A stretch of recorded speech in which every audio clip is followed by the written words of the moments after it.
Hi అండి, అందరూ ఎలా ఉన్నారు? అందరూ బాగున్నారు కదా? నేనైతే ఈరోజు లంచ్కి చింతకాయ చెంచాపల పులుసు రెడీ చేస్తున్నాను. అమ్మాయిలు చూడండి, ఆంటీ ఇది పెట్టండి రెసిపీ పెట్టండి అంటారు కదా, ఈ రెసిపీ పెడుతున్నాను చూడండి. చింతకాయలు చెంచాపల పులుసు, దీన్ని కందిపరిగలు అంటాం మేము ఇక్కడ, మరి మీరేమంటారో తెలీదు. చూడండి, ఇది వాష్ చేసుకున్న శుభ్రం చేసుకున్న కందిపరిగల పులుసు. ఇది పసుపు ఉప్పుతోటి శుభ్రం చేసుకోవాలి. ఇవి బజార్ నుంచే చేయించి తీసుకొచ్చారు. ఇది ఒకటి మాత్రం చూపించాలని చేయించలేదు. తర్వాత కావాల్సిన పదార్థాలు ఇవన్నీ: కొత్తిమీర, కరివేపాకు, ఉప్పు, కారం, తర్వాత ఆడుకున్న మసాలా పేస్ట్, మేము ఇదే వేసుకుంటాం తెలుసు కదా. తర్వాత అల్లం వెల్లుల్లి పేస్టు, తర్వాత చింతకాయలు, తర్వాత 2 ఉల్లిపాయలు, పెద్ద సైజు ఉల్లిపాయలు పేస్ట్ చేసేసాను. కచ్చాపచ్చాగా పేస్ట్ చేసుకోవాలి. తర్వాత 6 పచ్చిమిర్చి. తర్వాత రండి మొదలెడదాం, స్టార్ట్ చేసేద్దాం.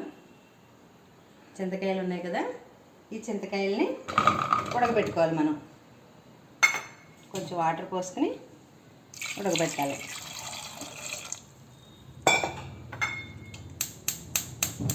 ఈ కప్పుతో తీసుకున్నాను చింతకాయలు.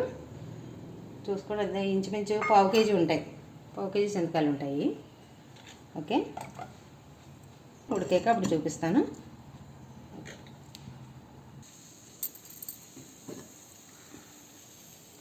ఉడుకుతుంది, ఒక్క నిమిషం ఉడికాక కట్టేసి చల్లారబెట్టుకోవాలి. ఇది పులుసు పిండి చూపిద్దాం. ఇది ఉడికిపోయింది చింతకాయ, చల్లారబెట్టుకుని రసం పిండుకుందాం. ఓకే, స్టవ్ వెలిగించి కడిగిన మట్టి మూకుడు పెట్టుకోవాలి. ఆ చింతకాయ గుజ్జు చల్లారిలోగా మనం ఇలాగా ఇవి వేసుకుందాం. ఇవి దాకపెట్టి మట్టి దాకపెట్టి వేసుకుందాం.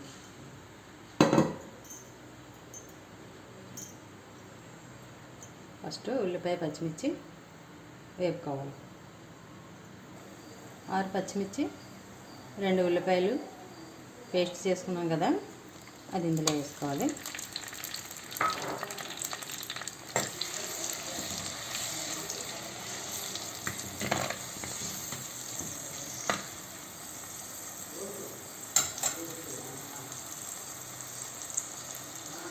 రెండు కరివేపాకు రెబ్బలు,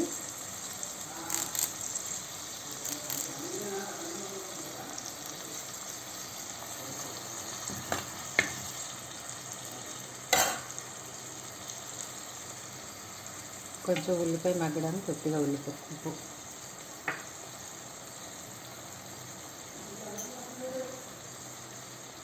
ఇది మూత పెట్టుకుందాం. మగ్గుతుంది ఎర్రగా అయ్యాక. తర్వాత ఇప్పుడు చల్లారిపోయినాయి కదా, ఇవి చింతకాయ గుజ్జు పిసుక్కోవాలి.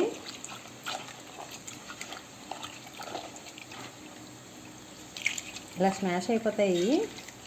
ఇలా పిసికితే గుజ్జు వచ్చేస్తుంది, చింతకాయ గుజ్జు.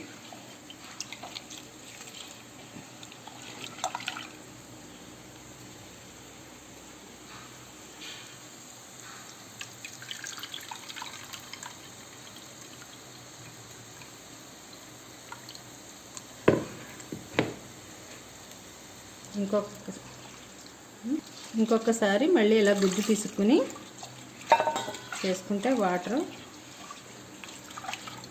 ఉంటుంది. చూపించు.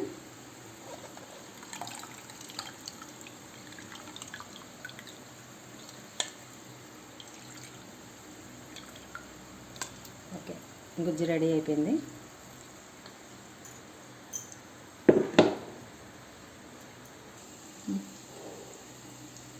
కారం,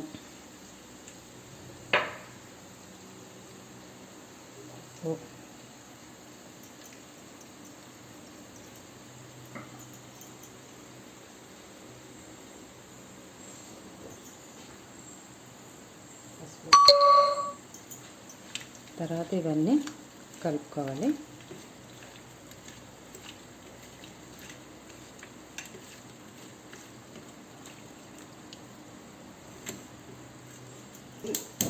శుభ్రంగా బ్రౌన్ కలర్ వచ్చేసింది ఉల్లిపాయ ముద్ద.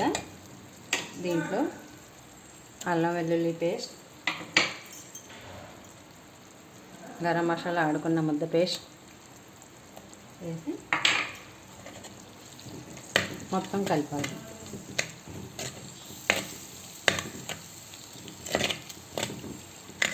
కొంచెం ఆయిల్ తక్కువైనట్టుంది, కొద్దిగా ఆయిల్ వేస్తున్నాను 2 చెంచాలు.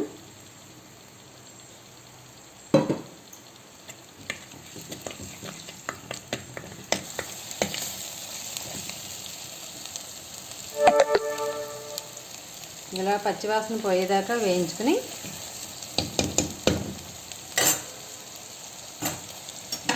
తర్వాత ఈ చిన్న చేపలు వేసేసుకోవాలి. ఉప్పు కారం కలిపిన చిన్న చేపలు ఇలా వేసేసుకుని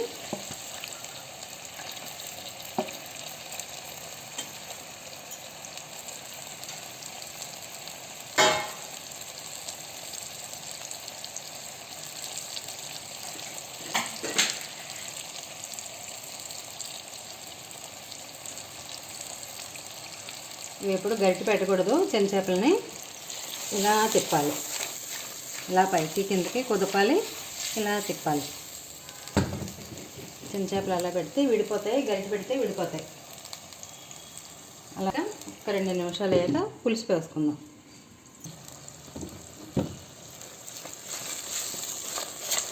ఒకసారి ఇలా తిప్పుకుని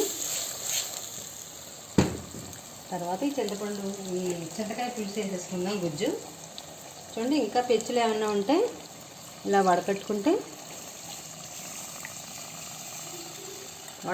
దాంతో వడకట్టుకుంటే ఈ మట్టి ఇది ఉంది కదా, పెచ్చులు, చింత పెచ్చులు అన్నీ వచ్చేస్తాయి.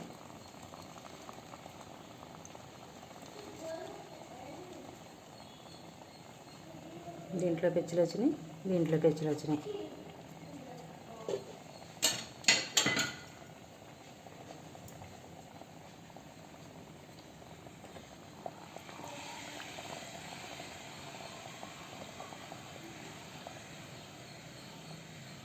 అలా తిప్పుకుని తర్వాత ఒక్క మరిగాక మనం చింతకాయలు వేస్తాం కదా గుజ్జు, కొద్దిగా కొత్తిమీర వేసుకుని ఉప్పు చూసినట్టు మూత పెట్టి ఒక 5 నిమిషాలు ఉడకనిద్దాం. తర్వాత చూపిస్తాను. ఇవి ఉల్లికోళ్ళు అంటారు. ఇవి ఉల్లికోళ్ళు కూడా ఇందులో వేద్దాం, బాగుంటుంది టేస్ట్.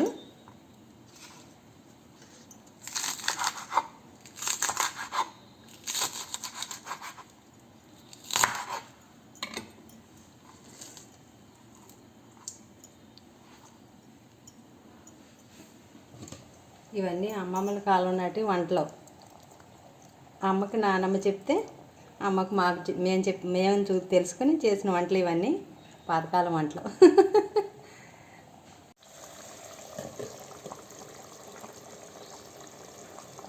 ఇప్పుడు రెడీ అయిందో లేదో చూద్దాం. ఉప్పు కారం కూడా ఇప్పుడే వేసుకుంటే సరిపోద్ది. మాకైతే రెడీ అయిపోయింది. చక్కగా ఉండాలి మాకు పులుసు. రెడీ అయిపోయింది. ఇప్పుడు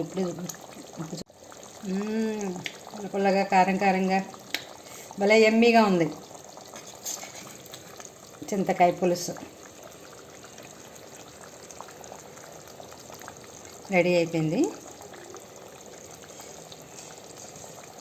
మేమైతే చక్కగానే ఉంచుతాం పులుసుని. రెడీ అయిపోయింది. తర్వాత కొత్తిమీర వేసుకుని సర్వ్ చేసుకోవడమే, తినేయడమే. అయిపోయింది.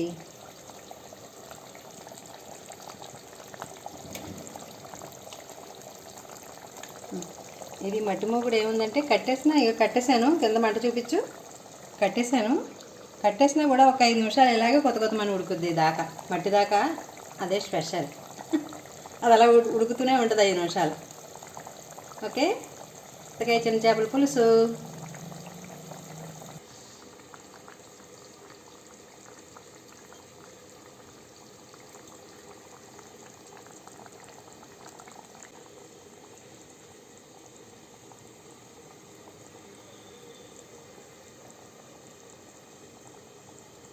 సబ్స్క్రైబ్ చేయడం మాత్రం మర్చిపోకండి. Thank you for watching.